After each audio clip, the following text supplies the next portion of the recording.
वन्दे गुरुं पदद्वन्द्वं भक्तवृन्दसमन्वितं श्रीचैतन्यप्रभुं वन्दे नित्यानन्दसहोदितं श्रीनन्दनन्दनं वन्दे राधिका चरणद्वयं गोपीजनसमायुक्तं वृन्दावनमनोहरम् श्रीकृष्ण चैतन्य प्रभु नित्यानंद श्री अद्वैत गदाधर श्रीवासादि गौर भक्तवृंद। हरे कृष्णा कृष्ण कृष्ण हरे हरे, हरे राम राम राम।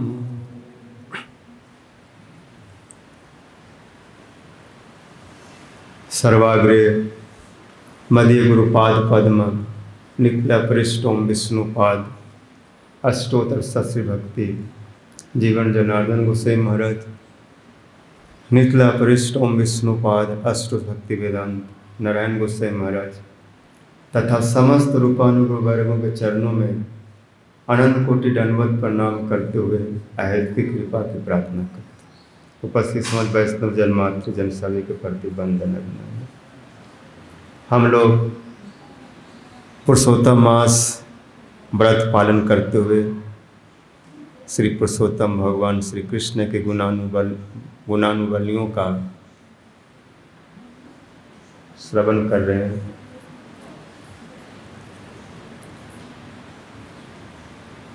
इदं हि पुंसा तपस श्रुतस्य स्वीतस्य सुक्तस्य च बुद्धिदत्तयो ही अव्यच्युतार्थ कभी भी निरूपितो जद उत्तम श्लोक गुणानुवर्णन।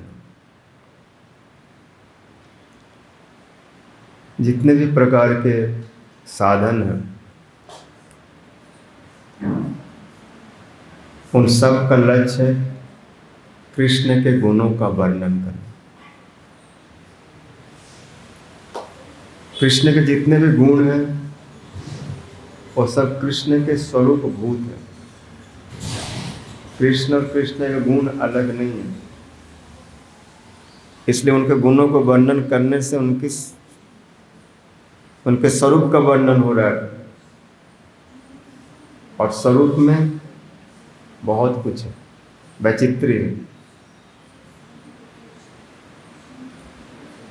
स्वरूपभूत राधा रानी है, स्वरूपभूत गोपियां हैं, स्वरूपभूत भक्ति है, सब कृष्ण के स्वरूप में स्थान करते। इसलिए उनके गुणों का वर्णन करने से इन सब का वर्णन हो जाता है। गुणों का वर्णन करने से वो भाव प्रेम से ऊपर तक जा सकता है। तो गुणों में सब छुपे हुए हैं। भगवान के गुणों का वर्णन है साक्षात भक्ति है, स्वरूप सीधा भक्ति है साक्षात। ये आरोप और संग सीधा नहीं, साक्षात सीधे सीधे कृष्ण गुणों का वर्णन करना वो साधन भक्ति भाव को ले जाएगा, प्रेम को ले जाएगा। प्रेम से ऊपर जो हार्द भाव, उन प्रेम में भी जिसकी जो अपनी एक विशेष, क्योंकि सब का प्रेम का स्तर एक जैसा नहीं होता, एक समान प्रेम होता है। एक उस प्रेम में भी वैचित्र्य है, उस प्रेम में भी कोई दास को जोड़ देता है, कोई शक को जोड़ देता है, कोई वात्सल को, कोई मधुर, जो उसका हृदय का अपना भाव होता है। इस सब का प्रादुर्भाव कृष्ण गुणानुवर्णन करने से हो जाता है।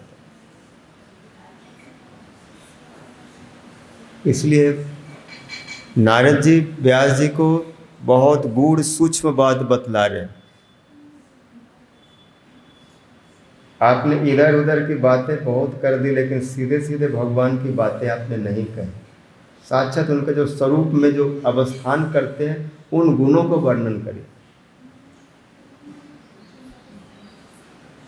आप भूगोल, खगोल, ग्रह, नक्षत्र और अनेक धर्मों की बात बतलाए महाभारत आदि में।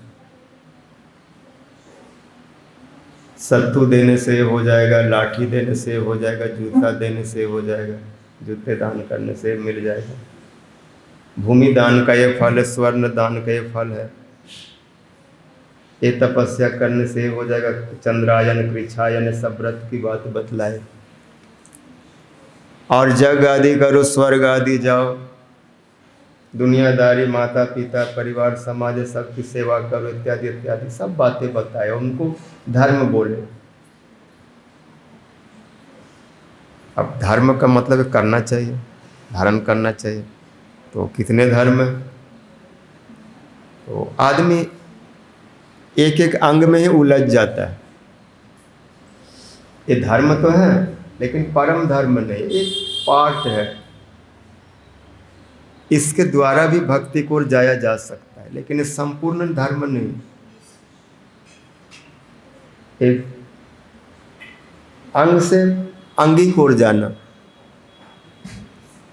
अगर ये धर्म, मूल धर्म, भक्ति धर्म, आत्म धर्म को ओर नहीं ले जाता तो धर्म कहीं न कहीं आदमी को घेराबंदी में डाल के रख देता है।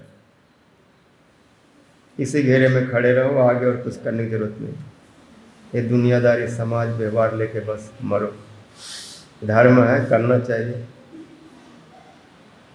लेकिन ये धर्म भी यदि भक्ति को ओर नहीं ले जाती, ये सब करने के बाद यदि ये उसमें सहायता नहीं प्रदान करते भगवान के भजन करने के लिए, तो ऐसा धर्म और ऐसा संबंध किस काम का।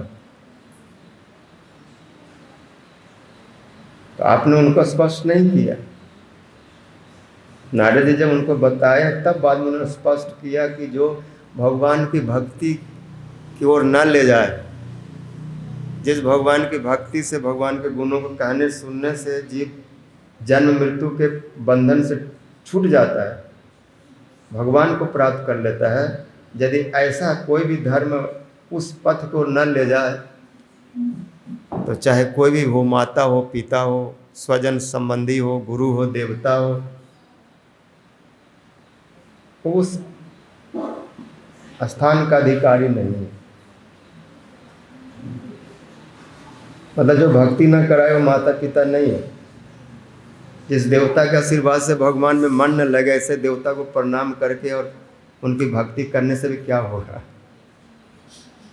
मतलब जो भी क्रिया करते हैं उनमें यदि वो हमको भगवान को ले जाते हैं, उसका उद्देश्य हरि है, तो साधन में समान क्रिया भी ग्रहणीय है। और यदि वो भक्ति को नहीं ले जाते तो उनको छोड़ देना चाहिए।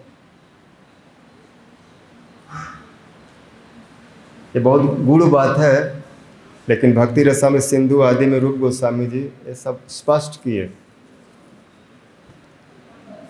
और भागवत में ऋषभ देव अपने पुत्रों से कह रहे हैं कि गुरु न स्यात्,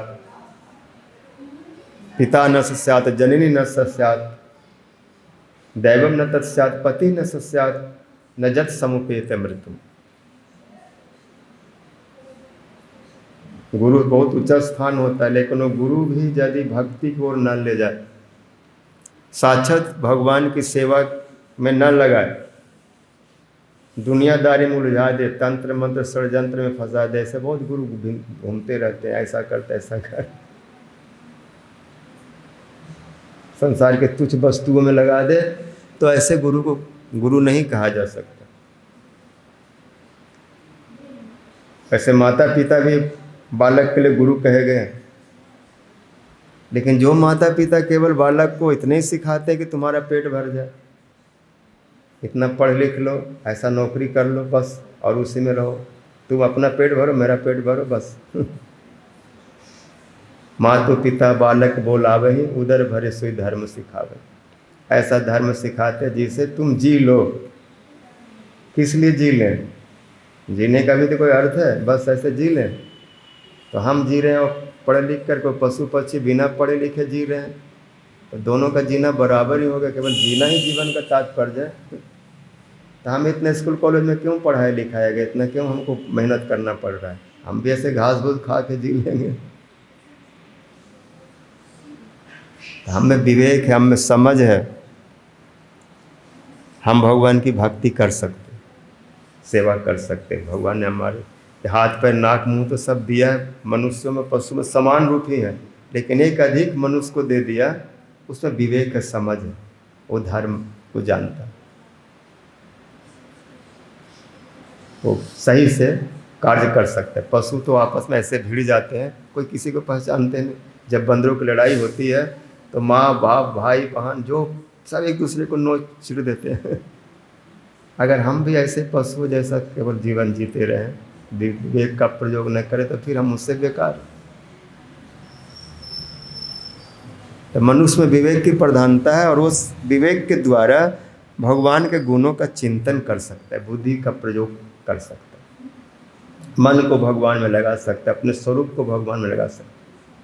क्योंकि उनमें एक सामर्थ्य भगवान ने एक ऐसा स्वाभाविक गुण दिया है, समझ है, जो पशु पक्षी में नहीं। और गीता में भगवान कहते हैं मयेव मन आधस्व मयिम बुद्धि निवेशय निवससि मयेव अतः ऊर्ध्वम न संशय।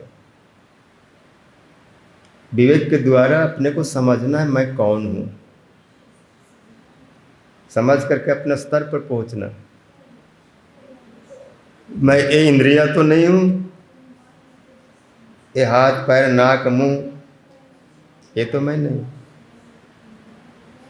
ये वस्तुएं जो है भगवान के भक्ति में सहायक रूप है, लेकिन हाथ पैर शरीर को ही लेकर के अहंकार नहीं करना कि मैं यही हूं, मैं नाक हूं, मैं आँख हूं, मैं मुंह हूं, मैं पैर हूं, मैं हाथ हूं।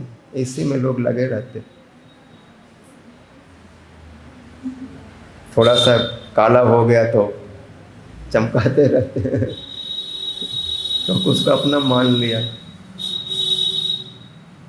सब इंद्रियों की सुरक्षा में लगे रहते, इसी को खिलाना पिलाना पालन पोषण करना।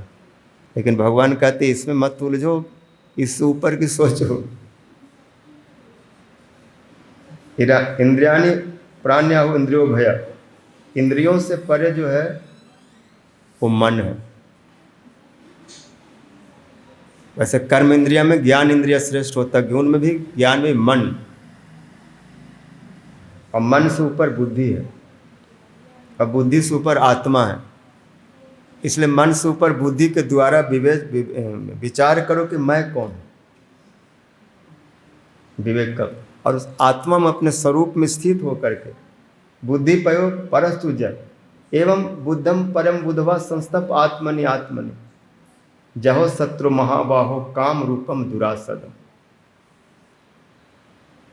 मन से ऊपर बुद्धि और बुद्धि से ऊपर जो स्वरूप में स्थित होगा तो संसार के जितने जो कामनाएं हैं ये जीव का बहुत बड़ा शत्रु है। ये काम ही है, विषय की वासना है, जो जीव को भटकाता है। संसार में इतने सारे जाल बिछा के रखा हुआ है, और दूर से है तो जाल लेकिन बड़ा रंगीला दिखता है, चमकीला दिखता है। और हम पशु बन जाते हैं।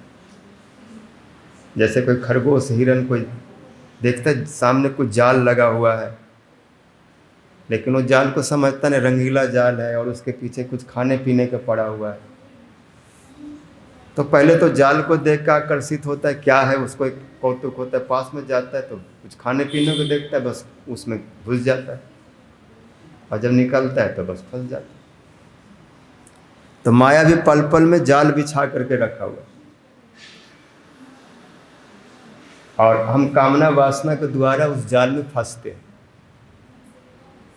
इंद्रियां भी जाल है, ये भी हमको फंसा लेते। कान का विषय है कुछ सुनना, अपना मोबाइल सोबाइल लगा के सुनते हैं बहुत तरह से, ये नहीं पसंद आए तो दूसरा चला दो, तीसरा चला दो, पूरा दिन बर्बाद कर देते हैं। आँख का विषय देखना, और देखने सुनने के बाद में फिर ऑर्डर कर देते हैं। जिम में पानी आ जाता है कि ये चीज़ ये वैरायटी मिल रहा है भाई, घर बैठे गर्मी में कौन बाहर जाएगा, यहीं ऑनलाइन बोलवा लो। सो रेस्टोरेंट से आ गया, फिर इसका मिल गया स्वाद, क्योंकि तो आदमी देख सुन के तृप्त नहीं होता, फिर ऑर्डर करता है,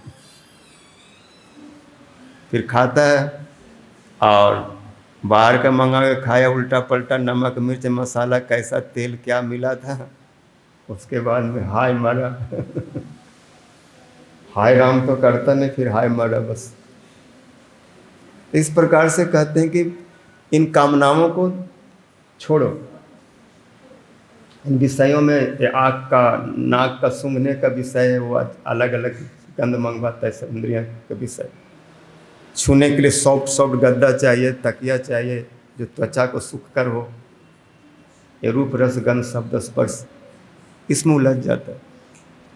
यही काम है और ये बड़ा दुरासद है, मतलब कभी तृप्त नहीं होता। कितना भी इसको खिला पिला दो, इंद्रियों को कितना भी सुख दे दो, वो अभी भोगा और भूल गए। सुबह में चकाचक कुछ खाए, 2 घंटे के बाद याद ही नहीं रहता।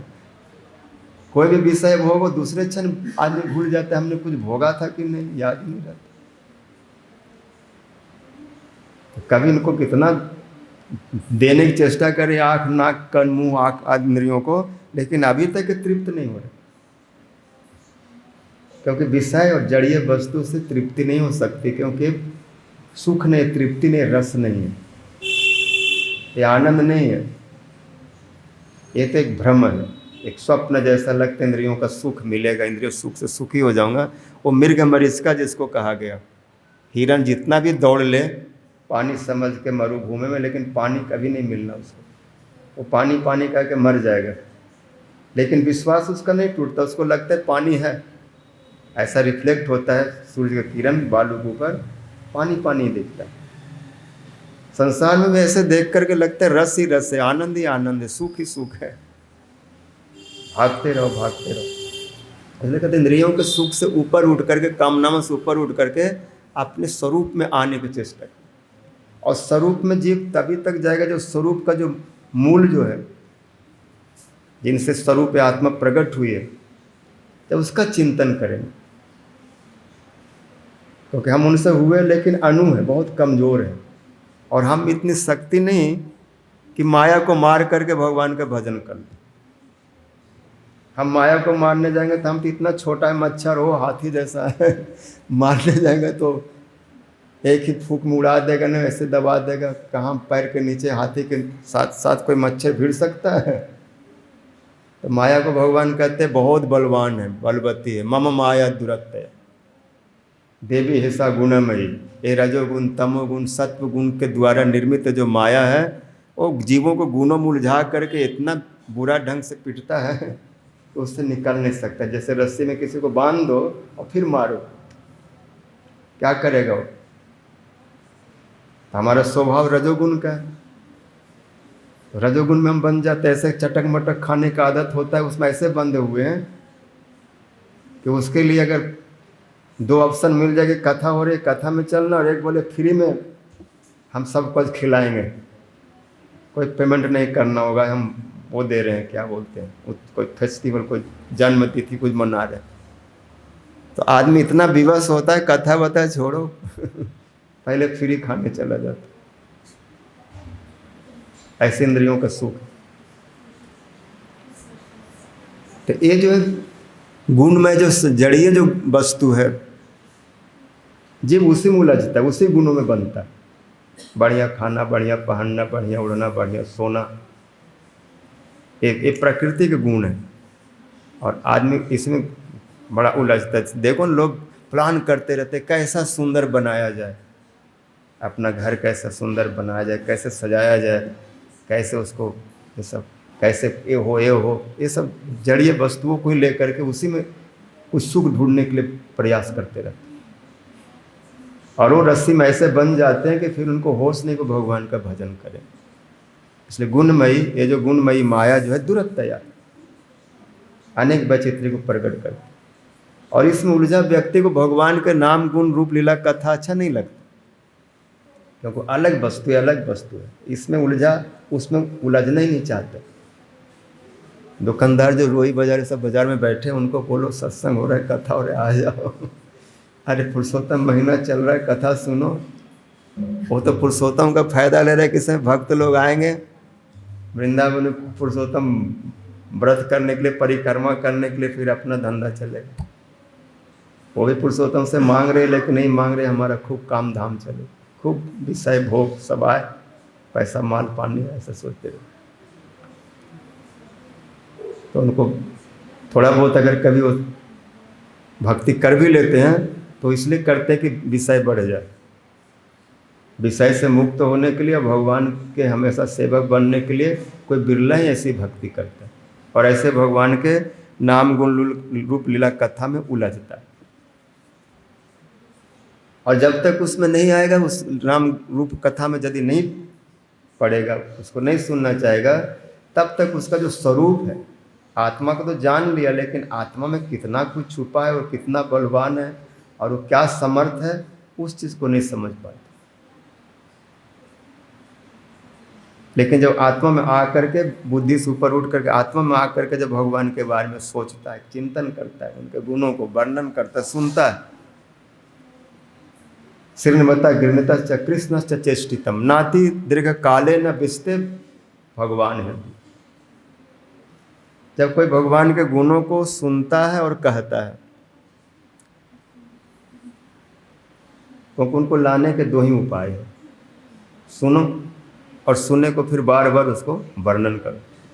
वर्णन करने से क्या होता है, स्थिर हो जाता है, धारण हो जाता है, धारणा हो जाती है। एक ही वस्तु को बार बार रिपीट करेंगे तो अभ्यास में आ जाएगा, फिर ना चाहते हुए वो अपने आप चलते रहेगा, स्मरण होता रहेगा। तो ऐसा जो करते हैं उनके हृदय में भगवान बहुत शीघ्र आकर के बैठ जाते हैं। इनके हृदय में बैठेंगे जहाँ पर आसन मिलेगा, जहाँ पर वो भाव होगा, जो अपने भाव को उस सिंहासन में बैठाएंगे। और भाव कहाँ से आएगा? भाव भक्ति से तो भगवान के स्वरूप की वृत्ति है, तो उनके स्वरूप वृत्तियों के साथ जुड़ के रहना पड़ेगा। भगवान के नाम गुण लीला कथा जो कुछ उनके स्वरूप से प्रकाशित होता है, उनके साथ जुड़ के रहिए। उनके स्वरूप शक्ति राधा रानी है, जो उससे जुड़ जाते हैं उनको एक साथ में सब कुछ प्राप्त हो जाता है। उनसे जुड़ने से नाम गुण रूप लीला कथा सब मिल जाता है। यदि आत्मा में कोई इस स्तर तक पहुंच जाता है, जैसे सनत कुमार कह रहे हैं कि जो अपने आत्मा में इस भाव को जिसको प्राप्त है, जिसका स्वरूप में है, यदि उसको समझ लेता है, चिंतन के द्वारा उस भाव में स्थित हो जाता है, तब फिर तो माला माल हो गया, फिर उसको और कुछ पाना शेष नहीं। आत्मानम सत्यम चिंतित तासम मध्य मनोरमम रूप जौवन संपन्नम किशोरी प्रमदा करते नाना शिल्प कला विज्ञ कृष्ण भोगा नुरूपिणी प्रार्थितामपि कृष्ण न ततो भोग परांग।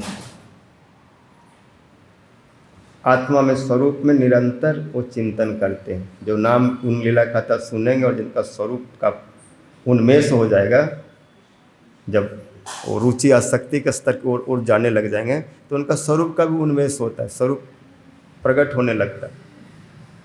जैसे जैसे अनर्थ जाएंगे, जैसे जैसे रुचि आसक्ति बढ़ेगी, तो स्वरूप भी दिखता है।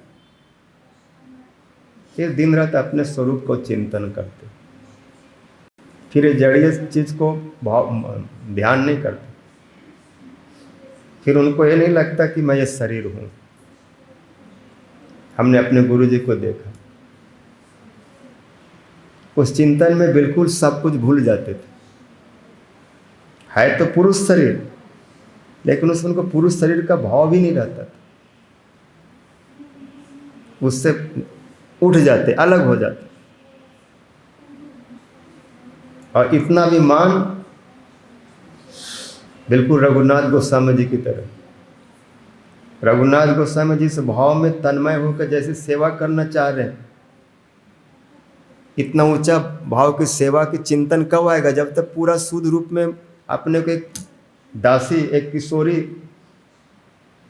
राधा जी के दासी की स्थिति तक नहीं जाएंगे, तब तक उन चीज को छू ही नहीं सकते।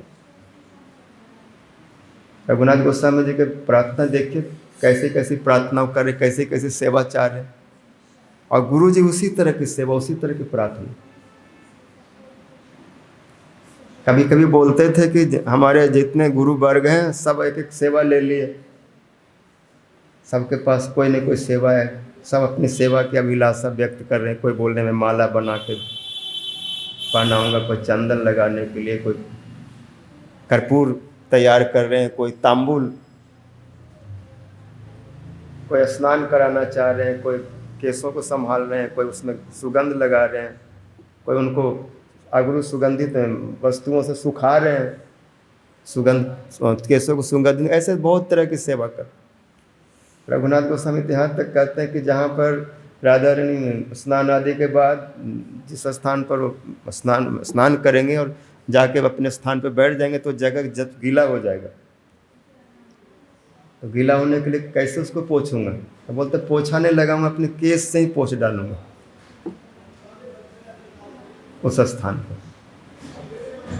तो उनका केस कितना बड़ा होगा, कितने सारे केस होंगे जो केस से बोलते मैं पोंछ दूंगा।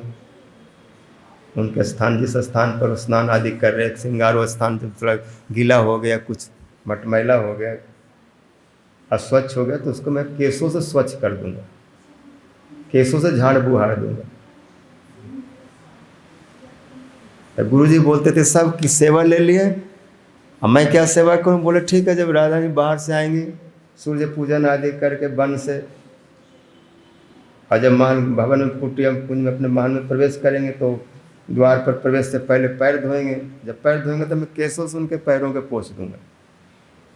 ये भी उसी में से सेवा में से कोई सेवा निकाल रहे। और इस तरह से कथा में बोलते ऐसे भाव में चले जाते, इतना बिल्कुल तदात्म हो जाते।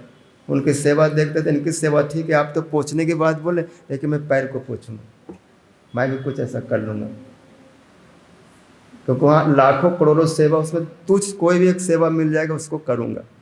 कौन करेगा? जो इतना ऊंचे स्तर पर पहुँच गया अपने आत्मा में, अपने स्वरूप में।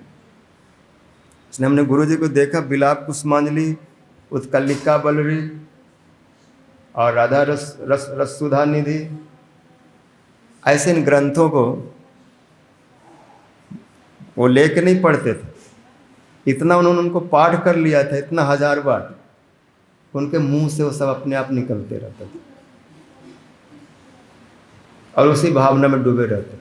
जैसे इन लोगों का भजन है, जैसे इनका भाव है, ऐसे चिंतन में, ऐसे स्वरूप में चले जाते और एक उनके गुणों का कीर्तन करते करते वो स्तर आ जाता है। भक्ति से भक्ति होती है और भगवान के नाम गुण लीला कथाओं कहना सुनना ही सर्वोपरि भक्ति। और जो कहेगा सुनेगा, कहते सुनते सुनते उसी स्थिति में चला जाता। नाति दीर्घ काले न, बहुत जल्दी, समय नहीं लगता, बहुत फास्ट फार्मूला, क्योंकि साक्षात भक्ति बहुत पावर होता है। जो करोड़ों जन्मों में नहीं सोच सकते, अगर गुरुदेव कृपा करेंगे तो एक क्षण में, एक सेकेंड में वो स्थिति तक पहुंचा देते हैं। किसी के मन में करोड़ों जन्म में आ सकता है कि हम रूप गोस्वामी जी का अनुगत में होकर भजन करूँगा। क्या आप सोच सकते हैं अपने से? अपने से तो ये भी समझ में आता है कि रूप गोस्वामी कौन है, महाप्रभु कौन है, इनके परिकर कौन है,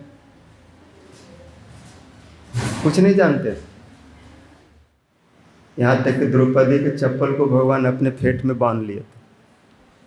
भीष्म जी से जब रक्षा करने के लिए, एक बार कथा थी महाभारत में कि भीष्म जी ने प्रतिज्ञा की है। दुर्योधन बोले, दादाजी आप मेरे सेनापति तो बन गए, लेकिन सेनापति जैसा युद्ध नहीं करते। तो भीष्म जी बोले, क्यों? मैंने वचन दिया था ना, रोज 10,000 सैनिकों का वध करूंगा, 10,000 योद्धा को मारूंगा, मैं रोज 10,000 मारता हूँ। बोला इससे नहीं होगा, 10,000 मारे 20,000 मारे, उससे क्या फर्क पड़ता है, युद्ध तो हमने जीता नहीं। आप जैसे सेनापति को पाकर के तो हम 1 घंटा में युद्ध जीत सकते थे, और आप कई दिन बीत गया, 9वां दिन 10वां दिन चलने वाला है, अभी तक कुछ हाथ नहीं लगे। क्योंकि जब तक पांडव जीवित है तब तक हम जीत नहीं सकते, और आप मन से युद्ध नहीं करते, आपके मन में बेईमानी है। कृष्ण भीष्म जी नाराज हो गए, तुमको बेईमान समझता है। तो फिर पांडव आपके रहते जीवित कैसे? आपने इसको न वध किया न बाधा, अगर कैप्चर भी करके इनको कैद खाने में डाल देते तो भी युद्ध जीत लेता। तो ऐसा सुन के भीष्म जी को थोड़ा सही लगा, और लीला होनी थी, आवेश में बोल दिया ठीक है। 5 बाण निकाले, संकल्प किए कि 5 बाण और कल 5 पांडव। अब भीष्म जी संकल्प किए 5 को मार दूंगा, और कृष्ण को उधर संकल्प है कि मैं इस युद्ध में जो कुछ हो जाए पांडवों को मरने नहीं दूंगा। कुंती जी से सबसे वचन दिए सबको, पांडवों की रक्षा करने का दायित्व मेरे ऊपर है। और उधर भीष्म ने प्रतिज्ञा कर लिया कि मैं मार दूंगा कल इन 5 पांडवों को। अब वो भी भक्त है, भक्त का प्रतिज्ञा कैसे झूठा होगा। अब भगवान भी प्रतिज्ञा कर रहे कि मैं इनको मरने नहीं दूंगा। अब भीष्म से तो बचाना है, और बचाएंगे कैसे, क्योंकि युद्ध कर नहीं सकते। ये युद्ध में निहत्था रहेंगे, अर्जुन के सारथी रहेंगे, लेकिन अस्त्र शस्त्र नहीं चलाएंगे। और भीष्म जी को जीतने के लिए तो फिर हथियार उठाना पड़ेगा, वहाँ भी प्रतिज्ञा टूटेगी। और ये बोल दिए तो कल पांडव का अंत हो जाएगा। उसमें द्रौपदी जी बहुत घबरा के जब सुनी कि कल पांडव मारे जाएंगे, तो उनका खाना पीना सब बंद हो गया, बहुत अनमनस्क हो गई। पांडव मारे जाएंगे तो उनके और जो 5 पुत्र हैं, ये सब का क्या होगा इत्यादि। अभिमन्यु ये सब अनाथ हो जाएंगे, और भीष्म जी कल मार देंगे। तो कृष्ण के पास सायंकाल में आए और रोने लगे। कृष्ण बोले मैं बहुत थक चुका हूँ, पूरा दिन रथ को चलाना युद्ध भूमि में कोई समान काम नहीं है। और अर्जुन इतना आदेश देता है, इतना कोई नौकर को भी नहीं देते। नौकर का भी एक समय होता है, उतने लिमिट में वो काम करता है, वो भी आराम से रहता है और चकाचक खाता पीता है।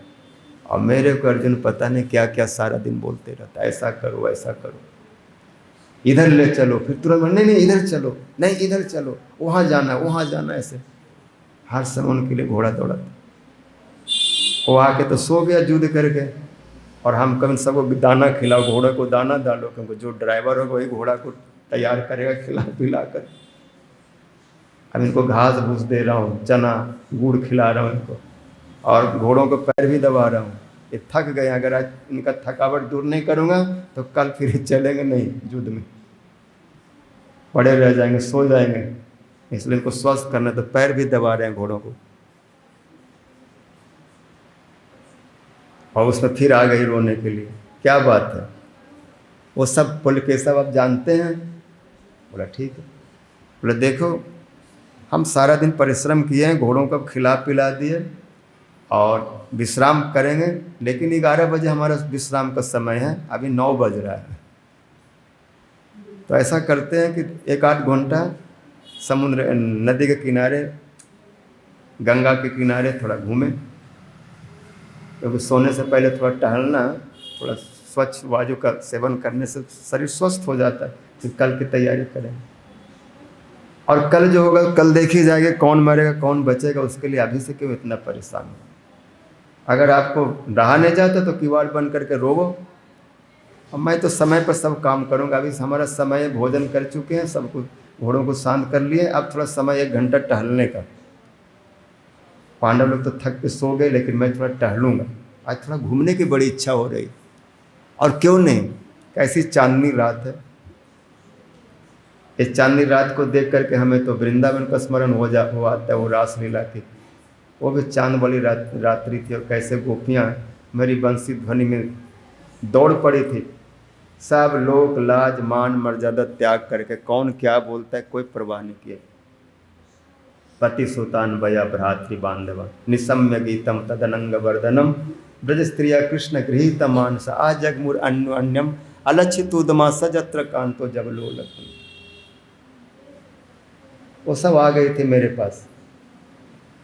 द्रौपदी कहने लगे कि आप कौन सी रासलीला कथा सुना रहे, आप तो लीलाधारी हैं, आप तो इस समय भी युद्ध की स्थिति में आपको वृंदावन का रासलीला, वो चांदनी रात, वो जमुना का पुल ने सब दिखता है, हमें तो कुछ नहीं दिखता है।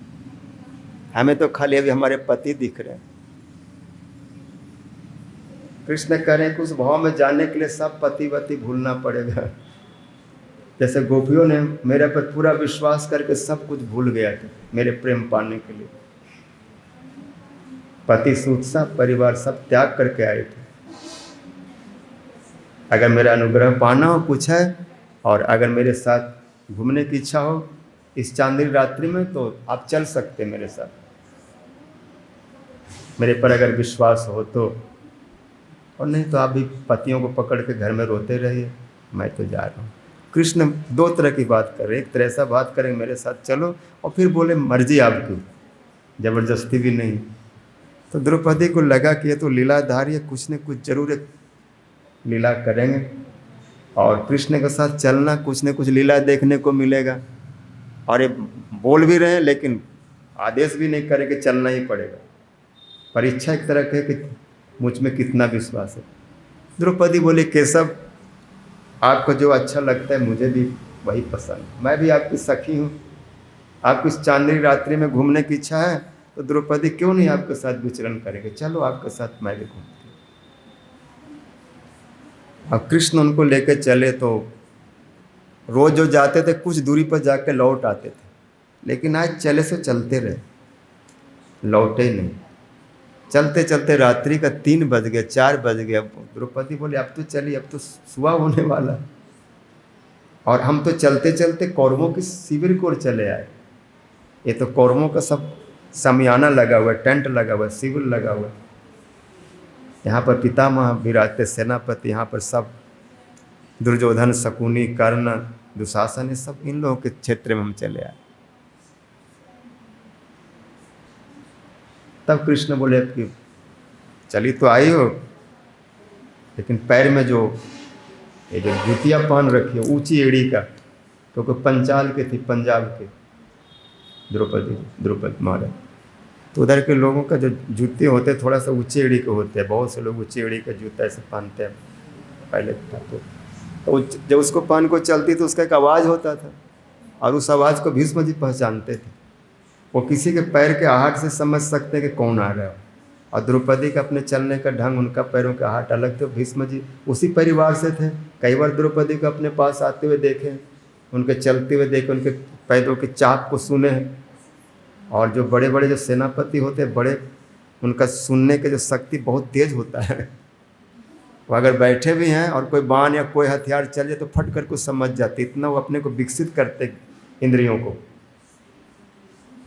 तो बोले कि भीष्म जी को मात देना हो तो ऐसे जाने से काम नहीं बनेगा। ये जूते को निकालो, और कहाँ रखोगे, किस रास्ते जाएंगे, कोई निश्चित तो नहीं कि इसी रास्ते आएंगे। ये तो शिविर है, छुपने के लिए, लोगों से बचने के लिए कहीं से कहीं भागना पड़ेगा। और अगर जूता निकाल के यहाँ रख दिए और आते समय फिर यहाँ नहीं आए तो चप्पलें यहीं रह जाएगी। तो द्रौपदी बोले, मैं क्या करूँ? बोला, मुझको दे दो। बोला, मेरे चप्पल आप उठाएंगे? बोला, जब मैं सब घोड़ा गाड़ी सब चला रहा हूँ तो चप्पल भी उठा सकता हूँ, भागने के लिए क्या नहीं कर सकता।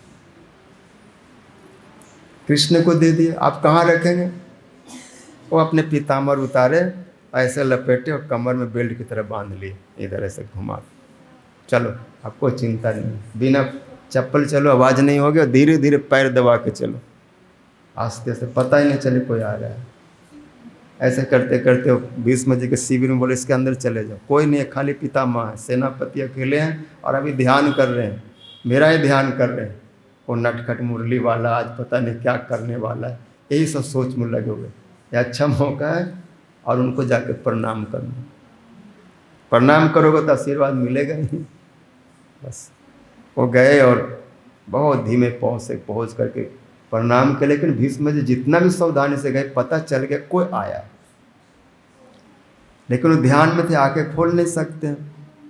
कौन आ सकता है सोचने लगे। ऐसा समय मेरे जगह पर तो कोई आने का सोच ही नहीं सकता, क्योंकि सैनिक है, घुसने नहीं देंगे। कहीं द्रौपदी के, दुर्योधन की पत्नी भानुमति तो नहीं आई? वो कभी कभी प्रणाम करने आती थी, आशीर्वाद देने पितामह को। शायद वही अपने पति के मंगल के लिए मेरे चरण में आई है प्रणाम करने, क्योंकि जो प्रणाम कर रही है उसे पता चल रहा है कि कोई स्त्री है। तो जितना भी धीरे किया, लेकिन हाथ की चूड़ियाँ थोड़ा आवाज़ हो गई, खनक हो गई। जो प्रणाम करने वाली कोई स्त्री है, और कोई स्त्री से यहाँ कौन आ सकता है? दुर्योधन की पत्नी हो सकती है, क्योंकि युवराज है और अपने पत्नी को भेज दिया होगा, जाओ दादा को प्रणाम करो और आशीर्वाद लो। और वो जब आई होगी तो कोई उसको रोकेगा नहीं, आराम से हम मेरे पास पहुंच गए। उसके अतिरिक्त और कोई मेरे पास ऐसे समय पर कोई स्त्री आके प्रणाम करे, कोई मतलब ही नहीं। ऐसे भीष्म जी सोच लिया, आंखें तो खोले नहीं, केवल अपने बुद्धि से, दिमाग से, सोच से ऐसा सोच करके और संकल्प किया आशीर्वाद देना है इसको। प्रणाम कर रहे तो फिर प्रणाम के बाद एक मर्यादा आशीर्वाद देना पड़ता है, कुछ बोलना होता है, मंगल हो, शुभ हो, कल्याण हो, सौभाग्यवती भव। तो इन्होंने सोचा कौन सा आशीर्वाद दो। बोले आज कोई ऐसा आशीर्वाद दो जो इनका याद रह जाए, स्मरण बन जाए और शाश्वत हो जाए। और स्त्रियों के लिए सबसे बड़ा आशीर्वाद होता है सौभाग्यवती भव। उनको बोलो तुम सौभाग्य चिरकाल तक ऐसे पतिवान बने रहो, सावित्री सत्यवान की तरह तुम्हारे पति अजर अमर हो जाए, मतलब जल्दी शरीर न छोड़े सब चिरकाल तक। तो वो स्त्रियों के लिए बहुत गौरव और प्रसन्नता की बात होती। तो उन्होंने मुंह से बोल दिया सौभाग्यवती भव। आशीर्वाद किसको दिया जा रहा था, लेकिन आशीर्वाद लेने वाला कोई और था। अब जो सामने जो प्रणाम करेगा वो बात उसी पर ही लागू हो गई ना। भले वो भानुमति को सोच करके आशीर्वाद दे रहे, लेकिन यहाँ थी द्रौपदी, और द्रौपदी को बोल रहे हैं सौभाग्यवती भव। तो सुन के द्रौपदी रोने लगी। दादाजी आप ऐसे दो काम कैसे कर सकते हैं? मेरे पति को मार भी देंगे और पति मरेंगे भी नहीं। मेरे को आशीर्वाद जैसे आप दे रहे हैं उससे तो सिद्ध होता है कि मेरे पति मरेंगे नहीं, मैं सौभाग्यवती हूँ। और दूसरा आपका वचन है कि मैं उन पांडवों का पांचों को मार डालूंगा। तो कौन सा सत्य है, कौन सा वचन सत्य है? पांडवों को मार देंगे वो सत्य है, न कि द्रौपदी सौभाग्यवती बन जाए ये सत्य। इसमें जी आँख बंद किए थे, जब द्रौपदी के शब्द सुने तो ऐसे एकदम से झटका लगा। आँख खोल के देखे, बेटी तू यहाँ कैसे आ गई? तुमको यहाँ कौन लाया? यहाँ आने का मतलब नहीं है। ओ समझ गया, जरूर कुछ दाल में काला है। ए बेटी बताओ तुमको यहाँ कौन लाने वाला? लगता हूँ मैं छला गया, मेरे साथ भी लगता है कोई छल कर गया। और छल तो एक ही करता है, वो किसी को भी छल करके कुछ भी कर सकता है। तो जरूर इसमें मुरली वाला का हाथ है। वो जो घोड़े का चाबुक जो पकड़ता है और लगाम रस्सी, वो तो नहीं आ गया। और कृष्ण को जब ऐसे बोल रहे थे थोड़ा परिहास करके, तो कृष्ण भी बाहर में खड़े थे, पितामह के सामने खड़ा हो गए।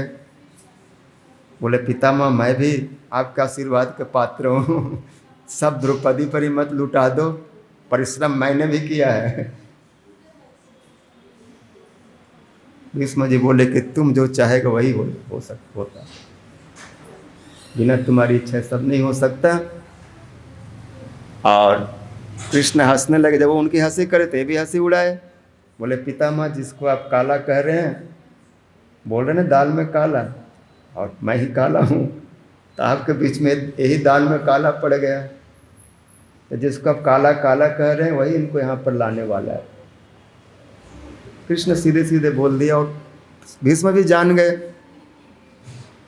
भीष्म जी कृष्ण को और देख रहे हैं, सिर से ऊपर तक, पैर से ऊपर तक उनको निहार रहे हैं। दर्शन करें, सुबह सुबह में भगवान सामने आ जाए तो फिर दर्शन करने की बड़ी इच्छा होती है। युद्ध में तो रोज देखते थे, लेकिन आज सुबह सुबह में मिल गए। देखते देखते पूरा उनका कमर पैर कैसे है, घुटने कैसे हैं, कमर कैसे पतली है, और कमर में जो फेट बंधा था उसमें नज़र चला गया। और पितामह पूछे इसमें क्या आज बांध के लाए हो? कुछ हमारे लिए कुछ भोजन पानी की व्यवस्था? तो कैसा लग रहा था। तो कृष्ण बोले कि ये खाने पीने का चीज़ नहीं है। तो क्या है? बोले बताने का भी चीज़ नहीं है। मैं बताऊंगा तब हंसेंगे, इसलिए जैसा ऐसा रहने दीजिए। लेकिन भीष्म जी मानने वाले ने हमको बताना पड़ेगा, इसमें क्या छुपा रखे। और जब बार बार भीष्म जी बोल रहे, बड़े बूढ़े जब बार बार बोले तो आप भाग भी नहीं सकते। कृष्ण भक्त वत्सल है, मुझे दर्शन कराओ, मेरे देखने की बड़ी इच्छा है। क्या लाए हो? मक्खन है, मिश्री है, मालपुआ है, क्या है? उन्होंने खोला तो उसमें से 2 जूतियाँ निकल आए, वो भी द्रौपदी का। भीष्म जी रोने लगे। और कृष्ण कहते भक्तों के हित पितामह, मैं क्या क्या नहीं करने वाला, अपने भक्त के लिए कुछ भी करता हूँ। मेरे पास कोई अभाव नहीं है, लेकिन उनके प्रेम निभाने के लिए जो कुछ भी करने को हो सकता है मैं करता हूँ। उनके लिए देखो मैं जूते तक भी धो के चलता हूँ, छोटा से छोटा काम भी करता हूँ, और हर प्रकार से भक्त का मैं उपकार करता हूँ, भक्त का मैं, क्योंकि उनका हमारे प्रति इतना उपकार होता है जिसको एक एक क्षण का बदला नहीं दे सकता। इसलिए मैं भी सेवक बन के उनकी सेवा करता हूँ। वो जैसे मेरे सेवक बन जाते, मैं उनका सेवक बन जाता हूँ। जे जथा माम प्रपदम ते ताम तथैव। कुछ भी करते हैं। एक दिन मेरे भी मन में आया मैं भी जाऊंगा राजा दामोदर, और पहली बार ले गए तो हमें तो कुछ मालूम नहीं था कहाँ क्या ठाकुर जी है। पहले शुरू में दर्शन तो किया था एक आध बार, फिर ठाकुर जी को दर्शन किया, फिर जीव गोस्वामी जी सब समाधि सबको प्रणाम करने लगे। प्रणाम करते करते रूप गोस्वामी जी के पास समाधि पर आए,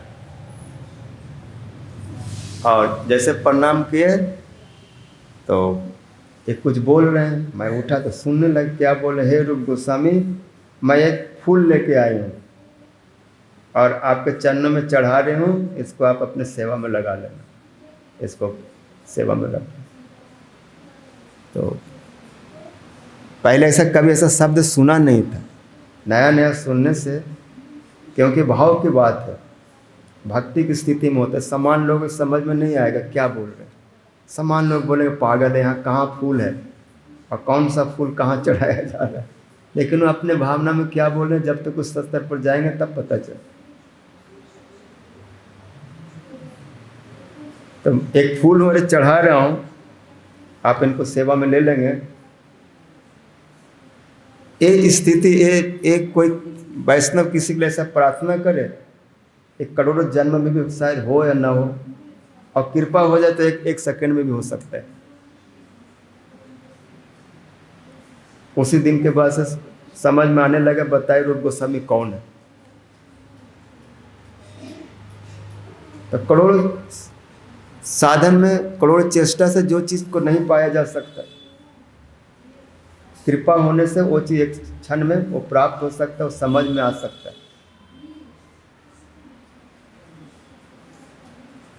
नहीं तो हम सोच नहीं सकते इस जन्म में रूप गोस्वामी क्या है और उनका अनुगत में क्या होता है, उनका भाव क्या, उन्होंने क्या दिया। आप सीधे सीधे भक्ति रसामृत सिंधु का अगर उठाएंगे या कोई भी उनका ग्रंथ को उठाएंगे तो उठा के रख देंगे क्योंकि इतना भारी है। भारी है नहीं कि वो भारी है, उनमें जो प्रयोग है शब्दों का, उनका जो रहस्य है इतना है कि कोई प्रथम बार लेगा तो उसको वो कोई नॉवेल नहीं, कोई उपन्यास नहीं है, कोई जड़िए कहानी नहीं है कि उठाया पढ़ लिया और मन को मतलब प्रसन्न कर लिया, खुश कर लिया। वो इतनी ऊंची स्तर के वस्तु है कि उस उतरेगा ही नहीं मन बुद्धि में। और अगर किसी के मन बुद्धि में उतरता है तो उसका एक ही शर्त है कि किसी साधु के माध्यम से उसने उसको छुआ है,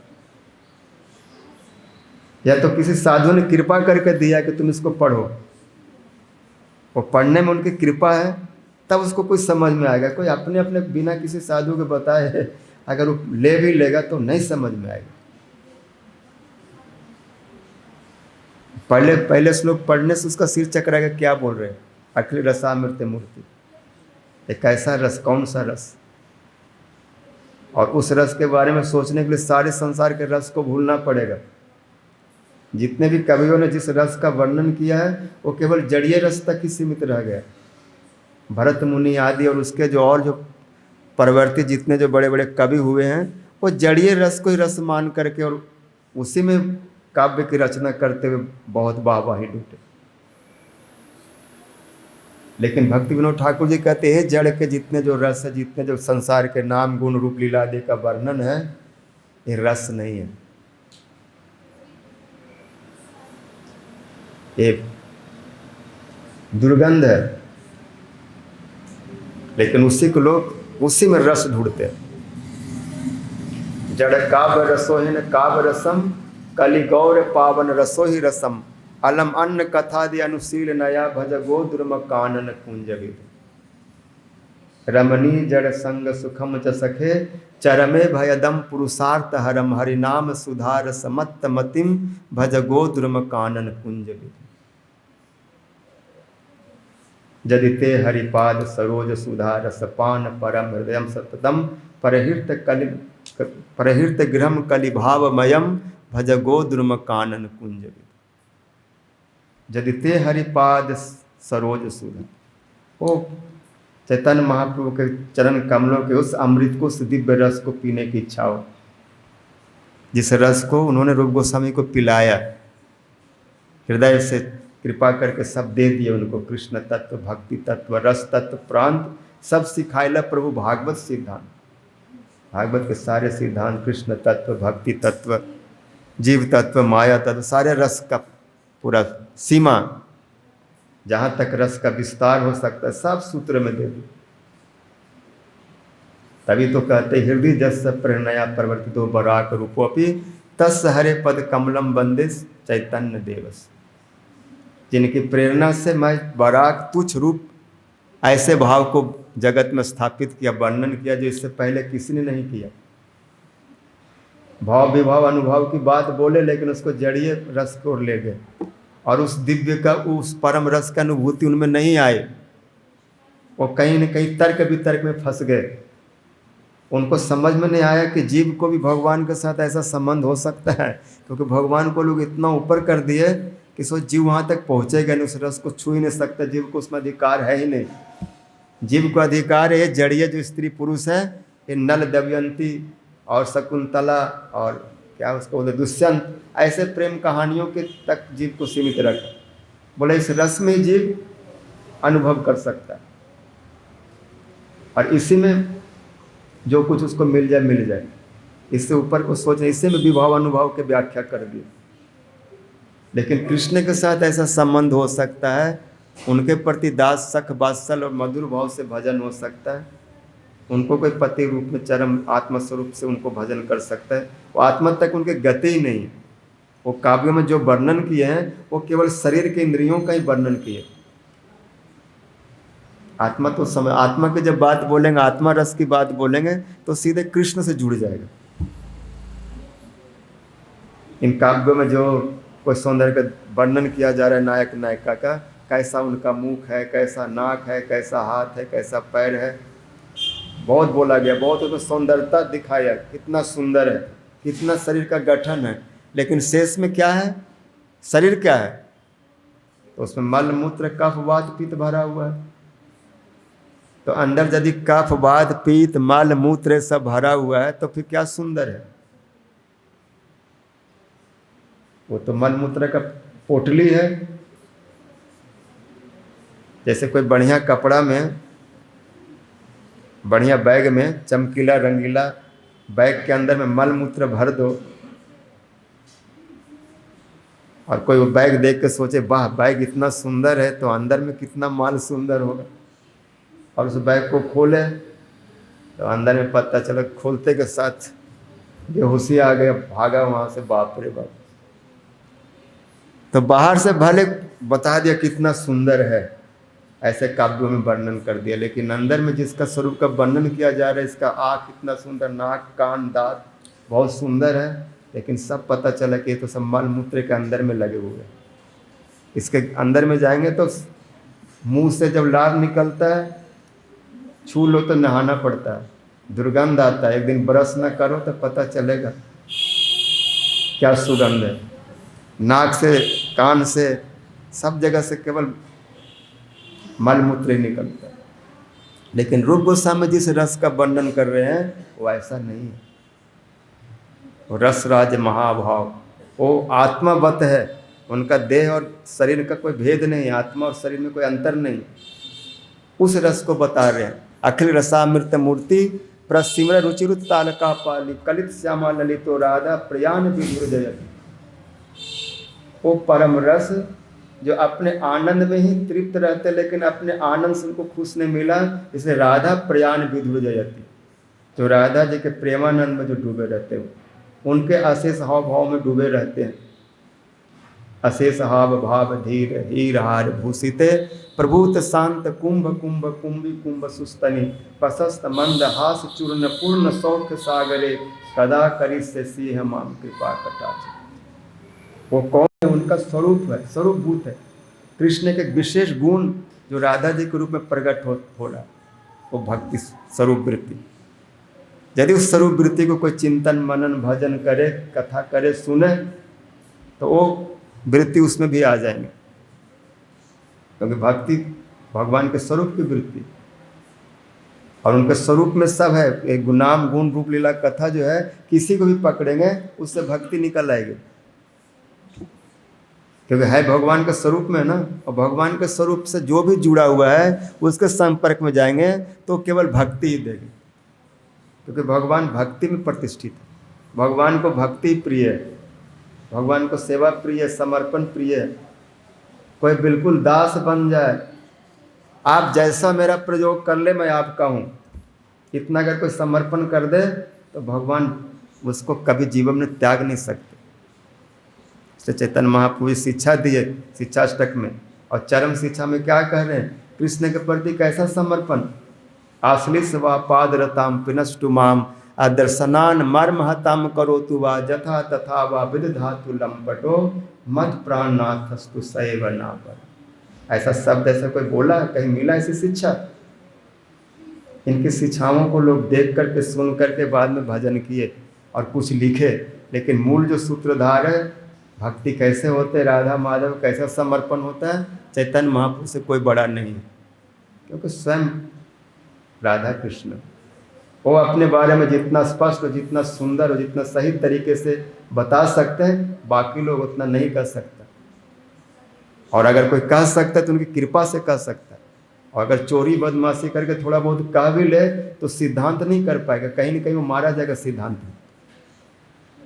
तो सिद्धांत कृपा से आती है। थोड़ा बहुत चुरा लेना, इधर की बात इधर बना देना, जोड़ देना, तोड़ देना, उससे महल खड़ा नहीं होता। वो पता चल जाता है कि कहाँ का ईंटा, कहाँ का पत्थर, कहाँ का चूना लगाए हो। अगर कोई चोरी से लगा भी लेता है तो पता चलता है कि फलाने कंपनी का ईंटा है, फलाने कंपनी का ये चूना है, सीमेंट है, और वो लगा के भले बोले कि मेरा चूना, मेरा ईंटा, मेरा सीमेंट, लेकिन जो तटस्थ होगा वो समझ जाएगा कि बेटा तू कहाँ से लगाया है। वो जो पढ़े लिखे होते हैं, जो समझदार, जो साइंटिस्ट होते हैं, वो जांच करके बता देगा कि इसका अपना नहीं है, ये कहीं से लगाया है, लेकिन अभी चोरी कर रहा है, बोल रहा है मैंने अपने फैक्ट्री में तैयार किया था, और उसका इतिहास में कोई फैक्ट्री ही नहीं है। फैक्ट्री लगाने वाले, सब भावों को देने वाले, बनाने वाले तो रूप गोस्वामी, चैतन्य महाप्रभु। भक्ति रसामृत सिंधु जैसा ग्रंथ पहले कभी था या ना बाद में कभी होगा। इसलिए चक्रवर्ती पाद जी को कहना पड़ा कि भले लोग भक्ति की व्याख्या करते रहे, भक्ति भक्ति बोलते रहे, लेकिन भक्ति रस भगवान के साथ ऐसा होता है, उसको रस रूप में, साक्षात रूप में अगर कोई दिखाया तो चैतन्य महाप्रभु ने रूप गोस्वामी के माध्यम से दिखाया। भक्ति पूर्व श्रिता तांस्तु रसम पसे जदादि तम नौमी सततम रूप नाम प्रिय जन्म हरे। चक्रवर्ती पाद का ऐसे रूप गोस्वामी जी को मैं प्रणाम करता हूँ जो चैतन्य महाप्रभु के अत्यंत प्रिय हैं। इतना प्रिय है कि उससे अधिक कोई प्रिय है ही नहीं। प्रिय स्वरूपे दयित स्वरूपे प्रेम स्वरूपे सहजाभिरूपे निजान रूपे प्रभु रेख रूपे तत्तान रूपे स्वविलास रूपे। रूप क्या नहीं है, उनका रूप, उनका गुण, उनका भाव, उनका सब कुछ रूप ही है, सब का रूप है। महाप्रभु अपना जो असली रूप है वो रूप गोस्वामी के माध्यम से दिखाए कि मेरा नाम गुण लीला कथा, मेरा स्वभाव भाव का क्या रूप है, वो रूप को देखो, उनके लेखनी में देखो, सब मिल जाएगा कैसा भजन। तो ऐसे एक शुद्ध भाव को दिए रूप गोस्वामी जी ने। इसलिए भगवान का जो स्वरूपभूत जो गुण है, और सारे गुणों के राधा जी अपने आप में धारण करते हैं। कृष्ण में है, कृष्ण बहुत अच्छा कलाकार है, नायिका नाम शिरोरत्नम, इतना सुंदर गा सकते हैं, नाच सकते हैं, बोल सकते हैं, चोरी कर सकते हैं,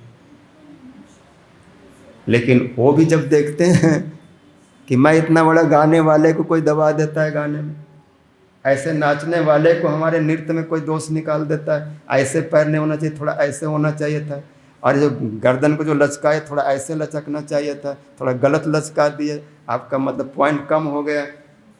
राधा जी जब एक एक तरह से उनको बताती है कि कैसे नृत्य में कौन कौन सी भंगिमा होनी चाहिए, तो उनके लिए जहाँ पर गुरु बन जाते, अरे अपना सारे गुण को भूल जाते। राधा या स्वरूपतया सुशीलता गुणाली संपद राजते जगन मोहनो चित्त मोहनी। जो जगत को मोहित करने वाले हैं उसके चित्त को भी राधा जी के गुणावली मोहित कर देते। और रासलीला में भागवत में देखेंगे वहाँ पर तो कृष्ण विशाखा ललिता जी को ही नहीं पार कर पा रहे। जब विशाखा जी के साथ गा रहे हैं तो वहाँ पर भी हार करके अपना उतरिया उतार के उनको दे दिए साधु साधु कह के। और जब ललिता जी उससे भी और स्पष्ट सुंदर रूप में गाए और उसमें ध्रुव पद ऊंचा तान में ले गए, सप्त तार में,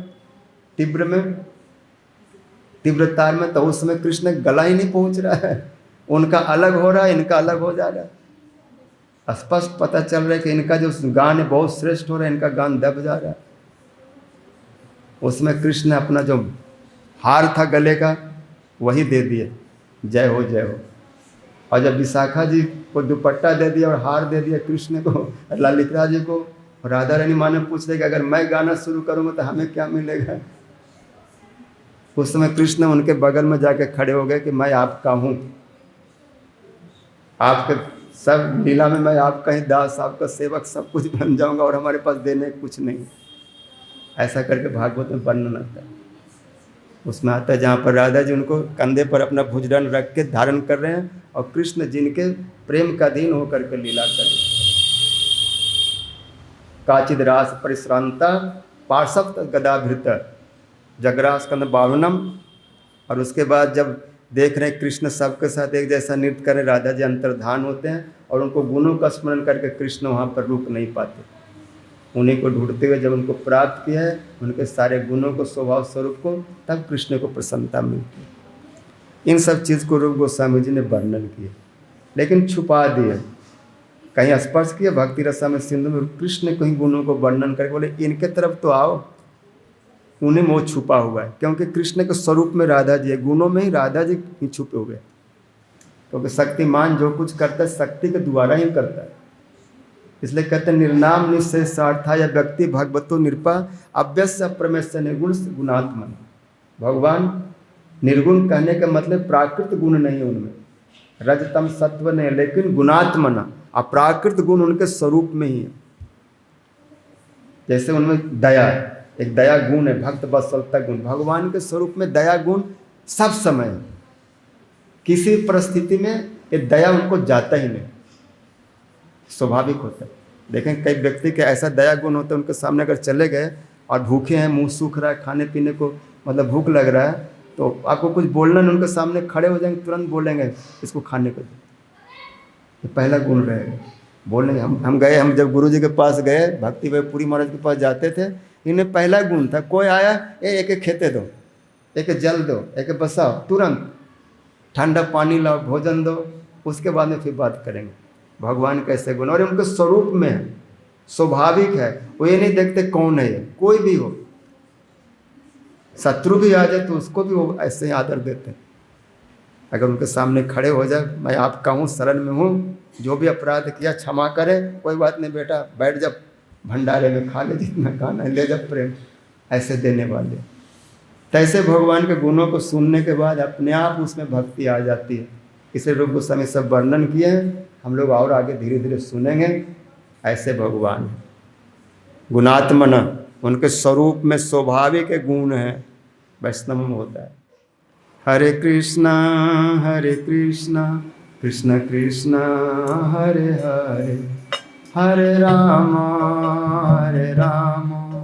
राम राम हरे हरे, हरे कृष्णा।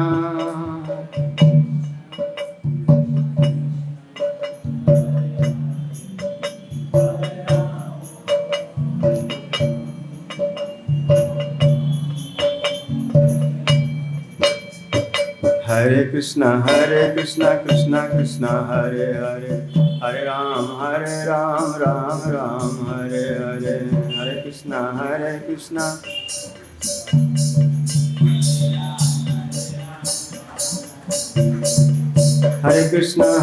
कृष्णा कृष्ण कृष्ण हरे हरे, हरे राम राम राम हरे हरे, हरे Krishna.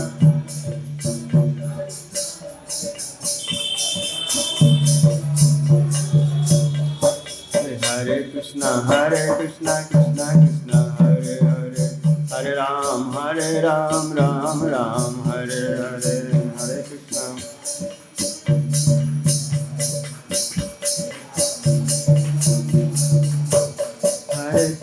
Hare Krishna, Krishna Krishna, Hare Hare, Hare Rama, Rama Rama, Hare Hare, Hare Krishna.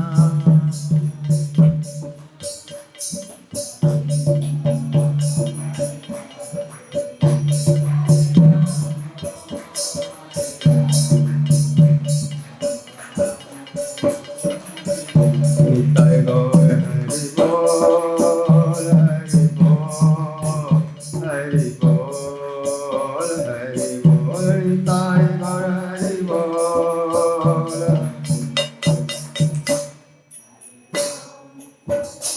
Shri Gaur Premanande Hari Hari Bol.